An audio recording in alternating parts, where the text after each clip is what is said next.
Hello, dear students. Welcome back to your offline English class. Continuing with our language work, today we are going to do the language work of If I Were You. This is the last play of your book. So, here we start.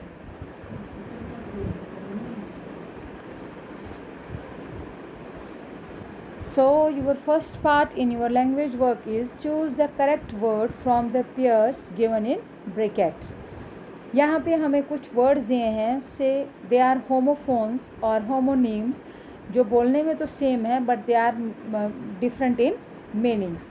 So first one is the dash the site and sight of the accident was ghastly and ghostly. एक site हो गया नज़ारा, एक site हो गया location and एक गैस्टली हो गया ख़तरनाक और दूसरा गॉस्टली हो गया भूतिया.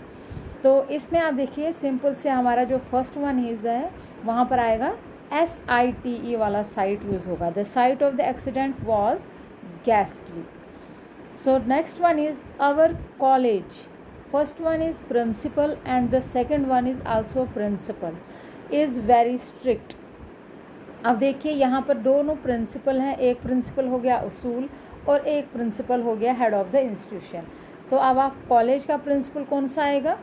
PAL वाला, ठीक है, PRINCIPAL. Principal is very strict. I studied continuously और कंटिन्यूली फॉर 8 hours.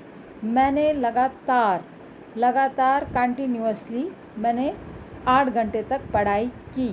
ठीक है, तो यहाँ पर आपका आएगा continuously. The fog had an adverse effect or effect on the traffic. One effect is noun and the second effect is verb. तो यहाँ पर कौन सा आएगा कि फॉग का क्या इफेक्ट होता है ट्रैफिक के ऊपर? Adverse effect. हमेशा गलत इफेक्ट ही होता है, तो effect EFFECT. Cézanne, the famous French painter, was a brilliant artist और artist. दोनों आर्टिस्ट हैं और यहाँ पर आपका आर्टिस्ट आएगा ARTIST. Sixth one, the book that you gave me yesterday is an extraordinary college of science fiction and mystery. देखिए college और कॉलेज, एक कॉलेज हो गया कलेक्शन और दूसरा कॉलेज हो गया कॉलेज जहाँ हम पढ़ने के लिए जाते हैं. तो जो बुक आपने दी है दैट इज़ अ कलेक्शन. ठीक है, तो यहाँ पर आपका आएगा कोलाज. ठीक है. Our school will host or hoist an exhibition on cruelty to animals and wildlife conservation. Our school will host or hoist. host हो गया होस्ट करना, मेहमान नवाजी करना, और hoist हो गया फ्लैग को hoist करते हैं. ठीक है, फ्लैग ओपन करते हैं, तो यहाँ पर obviously host आएगा. 8th one is screw the lid tightly onto the top of the bottle and shake or shape well before using the contents. जब भी आप बोतल को खोलते हैं तो उसका जो स्क्रू है वो टाइट रखना चाहिए और फिर उसको अच्छी तरह से शेक करना चाहिए. शेक करना चाहिए कि शेप करना चाहिए? यहाँ पे शेक आएगा, हिलाना चाहिए. ठीक है, तो इस तरह से देखिए यहाँ पर इन केस आपको कोई डिफ़िकल्ट वर्ड लगता है you can see the meaning of that word in your dictionaries. Okay, so इसके बाद ऐसे ही आपके बहुत से वर्ड्स आते हैं, बहुत से सेंटेंसेस आते हैं जिसमें आपको चूज़ करना होता है कि राइट वन जो है वो कौन सा होगा. सो इसके बाद आपका सेकंड पार्ट है आयरनी.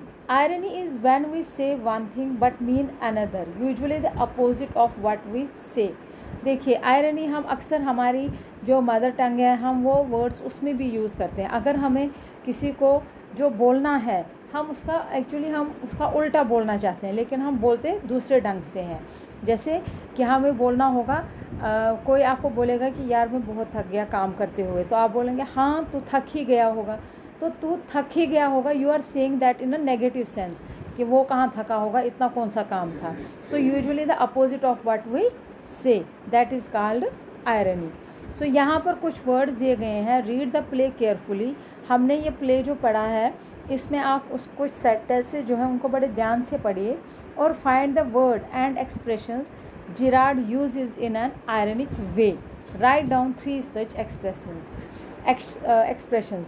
तो जिराड ने इसमें कुछ एक्सप्रेशंस इस्तेमाल किए हैं तो जिनका बोलने का मतलब कुछ और है और उसने वो कुछ और तरीके से बोले हैं. What the character says and what he actually means. जैसे you have been so modest, तुम तो बहुत ही मॉडर्न हो गए हो.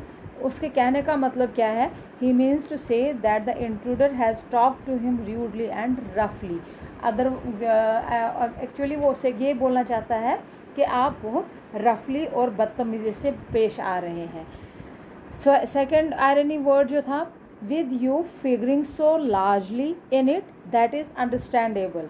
जब इंट्रूडर उसको बोलता है कि देखो मैं यहाँ पर ज़बरदस्ती अंदर घुस आया हूँ, तो उसने बोला हाँ वो तो दिख ही रहा है, ज़बरदस्ती तो तुम आ ही, तभी तो तुम इस अंदर आ गए हो, ये तो सीधे पता चल जाता है. इसका मतलब है कि he means to say that he cannot understand why the intruder has broken into his cottage. कि उसको मतलब समझ नहीं आ रहा था कि इंट्रूडर जो है उसके कॉटेज में क्या करने आया. A little harsh isn't it. A little harsh means कि बस अब बहुत गलत हो रहा है, ये थोड़ा बहुत गलत हो रहा है कि नहीं. यहाँ पर इंट्रूडर जिराड का मतलब है कि इंट्रूडर जो था he is going to kill Gerard, therefore he means to say that it is very harsh to kill him. ये तो बहुत ही बुरा होगा कि आप अगर मुझे मार दोगे. सो आयरनी, अगर फिर से आपको मैं समझा दूँ कि irony is the word when we say one thing but mean another, usually the opposite of what we say. Okay, तो आप ये समझ लीजिए, आप ये वर्ड्स पढ़िए. In case if you don't understand then message me on my WhatsApp number, so I will explain it on again. ठीक है. सो इसके बाद हम करेंगे इसका writing work. Next language work it will continue for 2 days क्योंकि it is very lengthy. So till then take care, stay home, stay safe.